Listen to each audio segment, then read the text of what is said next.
people that thrift.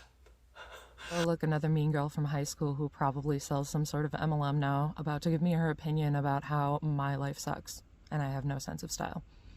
Let's watch. I've been wanting to ask this question for months. And by that, you mean for months you've been thinking about whether or not you can get away with posting this, making fun of a bunch of people, and if the internet is going to react well to that or not. You made a response video, and clearly it didn't go well. And now you're upset about that, but we'll talk about that in a minute. I got on the side of TikTok where people do thrift hauls and they go thrifting all the time, and they did Thriftmas and they're like finding all these amazing things, or so they think, and I cannot for the life of me get behind it, you guys. They'll be like coming back from the thrift store and be like, oh my gosh, you guys, I just found the most amazing thrift find ever and I can't wait to show you. And then they like pull something like this out. Look at it.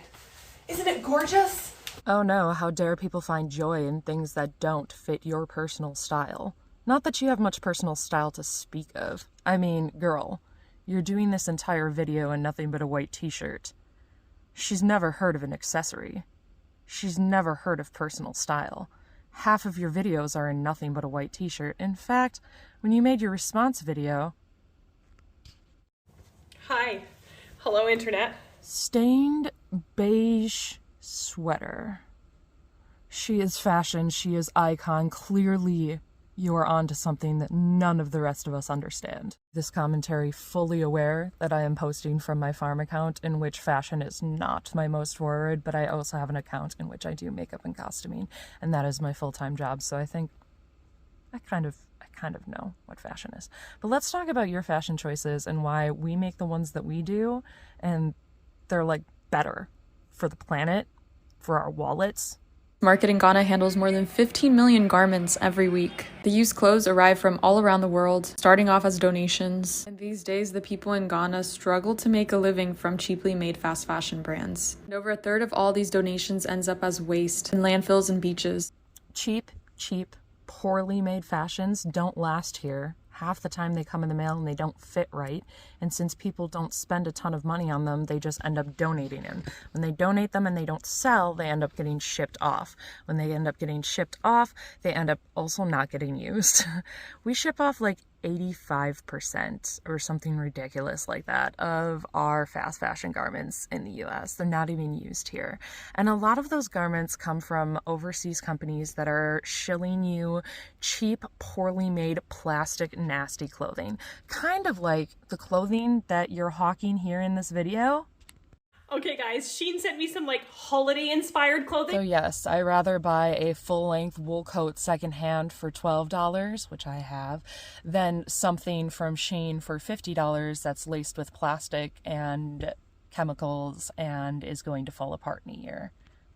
So if you start to have a basic understanding of textiles and what goes into them, you start to understand why good quality products, things that are vintage, last longer and keep you warmer. For example, anything that's made out of like acrylic isn't going to actually stay warm as it gets wet, whereas my wool coat, as it gets wet, is going to continue to hold heat even if it's sopping wet, which makes it a much better product. Well, many of us have responded, and I'm adding my ticket to the responses. You clearly were unhappy that people responded in a way that wasn't positive to you, and this was your response. I wanted to clarify a few things because some of you seem to be working with the cognitive development of a preschooler.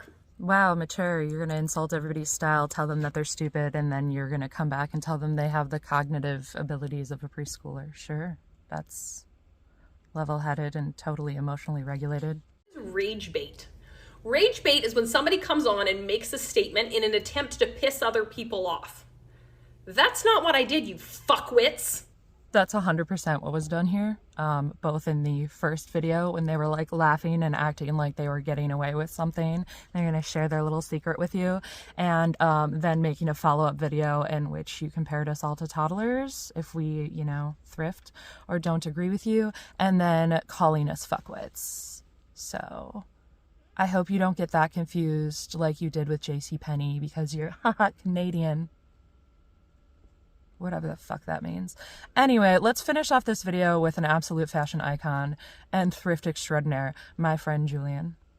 And then for all the rest of you thrifties, if you're interested in seeing what I thrifted, let me know and I'll share it with you.